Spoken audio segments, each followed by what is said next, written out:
Good morning, good afternoon, good evening, whatever time of day it might be for you, and welcome to the next great episode of Castiron Bites. I'm Mark Josephson, the founder of Castiron, and I'm delighted to be joined by a worldwide leader in coaching, and that's Kate Tynan from the Cake Business Club. Kate, welcome to Castiron Bites. How are you today? I'm great. Thank you, Mark. Thank you so much for having me. It's really exciting to be on this today and talking to you. So thank you again for asking me. My pleasure, Kate. Before we get into like all the detail and like the nitty-gritty of cake businesses and mindset and pricing and all that stuff. Tell us a little bit about some of those things on the shelf behind you because they are awesome. Oh, I've got a bit of a thing about animals. So my house is predominantly like animally based. Huh. So we have badgers and squirrels and all kinds of a T-Rex. Well, of course, yeah, of course, you need a T-Rex and a joie de vivre behind you, the joy of life. Um, Yeah, yeah. what a good segue. Tell us about your business. What do you do? So I am a business coach, mentor for cake businesses. I help them with everything to do with business and running a cake business. I ran my own wedding cake business for 11 years. So I've got a wealth of knowledge that I can pass on. I've also got like a background in business. I have a business studies degree, worked in business and finance before cakes. And I was also a primary school teacher for 8 years. So I have got experience in teaching. So I've kind of combined all three of my skill sets, if you like, into one with the Cake Business Club. So I work with cake makers now around the world to help them build more profitable and successful cake businesses, basically, by helping them get to grips with the business side of things, which is where so many people seem to fall down, I think, when they're running a Yeah, cake so business. many questions. I want to make sure people know they can see you and work with you at the cakebusinessclub.co.uk. It's a UK That's domain, but your clients and students are everywhere. Yeah, yeah, So I the do have it. cakebusinessclub.co.uk. So you talk about get to grips with the business part. What are one or two things that like invariably you have to help people with? What are some of the top things?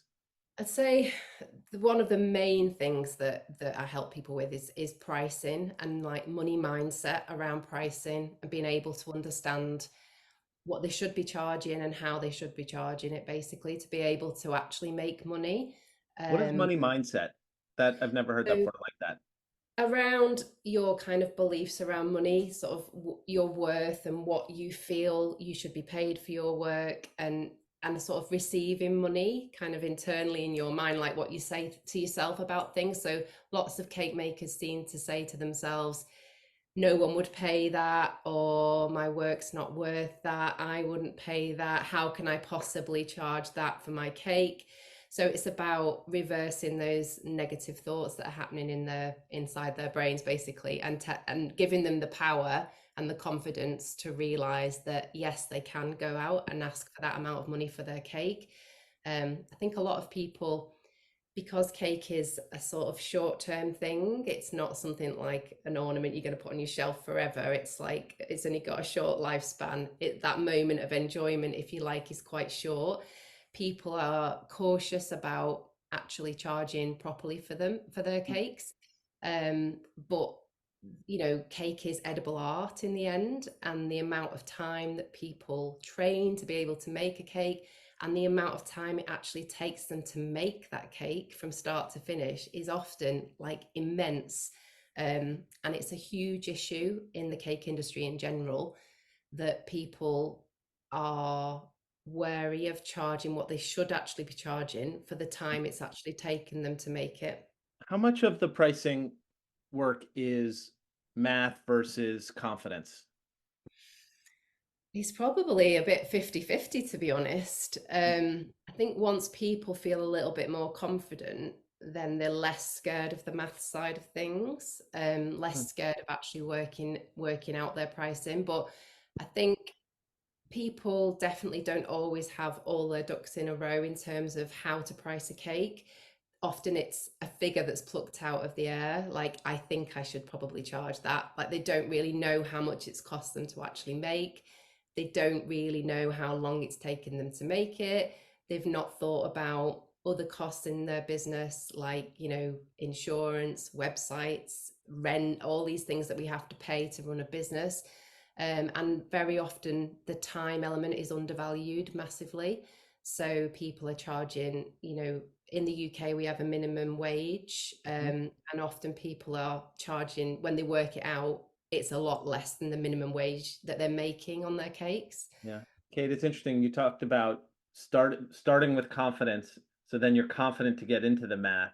That's so interesting. I would have thought it would be the other way. You do the math and then you say, "Oh, brother, I need to get confident really fast to charge Yeah. for that." How do you teach confidence? How do you help people get there? Um, I'd like to say I'm a big cheerleader for the cake industry, and whoever works with me, I'm very much about lifting them up. So whatever problem they're facing, I will help them see a solution to it, and maybe break it down into smaller pieces so it doesn't feel so overwhelming. So actually, when they look at it from that different point of view, they realize actually maybe it wasn't as scary as they first thought, and we can actually work through this. So when they've done that, they automatically feel more confident about tackling something, the next thing that might come up that maybe causes them a struggle. They're like, okay, well, last time I did this, so now I can maybe break this down into different steps and do it How, this way. can you Uh, give us an example of something you've helped someone break down into a manageable? oh gosh, The price, let me is it a think. pricing problem? Is it a um Well, for example, a one-to-one client that I've had a call with today, she was really kind of overfaced by social media and how she felt like it was a massive task on her hands that she's got to do to be able to create a whole month's worth of social media content, thinking of the ideas, finding what they've got, what to post, writing the captions for the posts and everything that goes along with it. So she's been putting it off or like not doing what she should have been doing because it just feels too big for her. Mhm. So I just kind of broke it down in a much more easy way. So it's like, let's think about a month. If we're going to post for 3 days a week for a month, in reality, that's only about 12 posts we have to think about. If we do that week by week, it's only 3 posts Mm, a week. So actually, when we think of it more in like smaller numbers, it doesn't feel half as scary as it was of thinking, I've got to create a whole month's worth of social media content. yeah. Well, actually, now I only need to make 12 posts. That feels fine. Like I don't feel scared about it anymore. So yeah, breaking it down a little bit like that, I suppose, into smaller That's steps. awesome. I need that help every day. And reminder that Kate's website is thecakebusinessclub.co.uk. If you've got problems or you've got things you want to break down into simpler pieces, Kate is for you. Kate, what do you see is is there a moment with your clients where the light turns on for them or something? Like, are there magic moments? I think, yeah, all the time. I mean, every week I ask my members who work with me in the Cape Business Club to share like their wins they've had that week.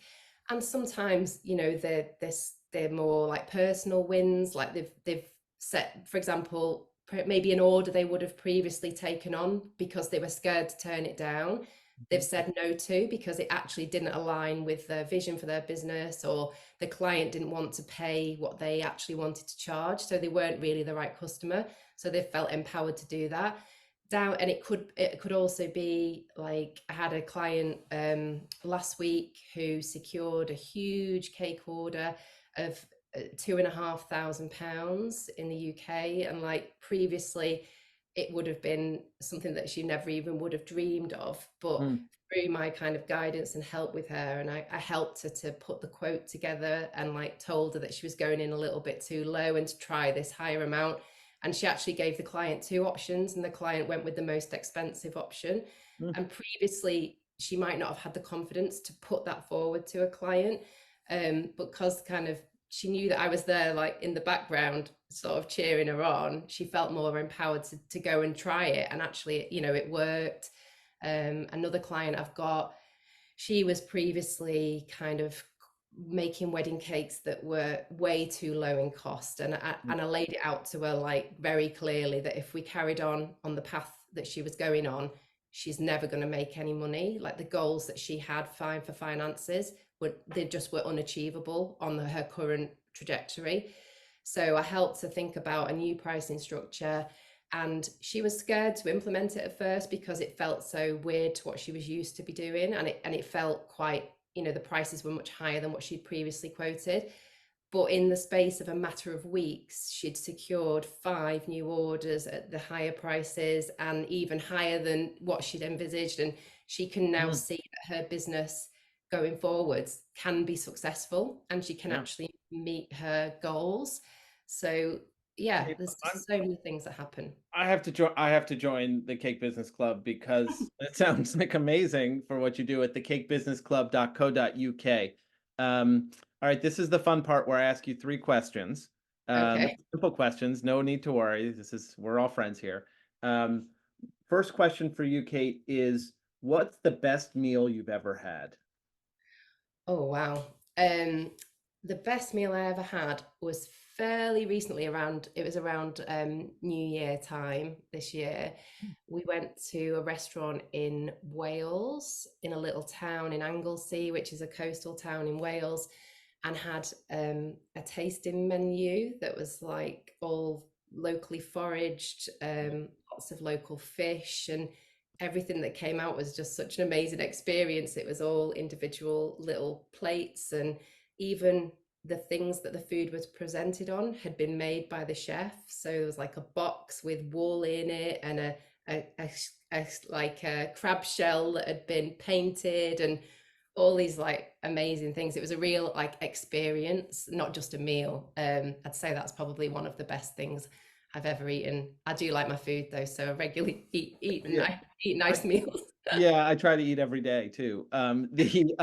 You talked about helping your bakers because it's edible art, and you just described a total artistic experience, which was Yeah, all your senses. And um, I just think the food is such a powerful vehicle for conveying emotion and experience and all the things. It's one of the things I love most about my job is I get to have those kinds of moments and try to facilitate those kinds of moments yeah. for lots of people. All right, the second question is, what's the best piece of advice you've ever been given, and who gave it to you? Oh wow. Um, oh, probably so much good advice I've had. Trying to think who maybe told me.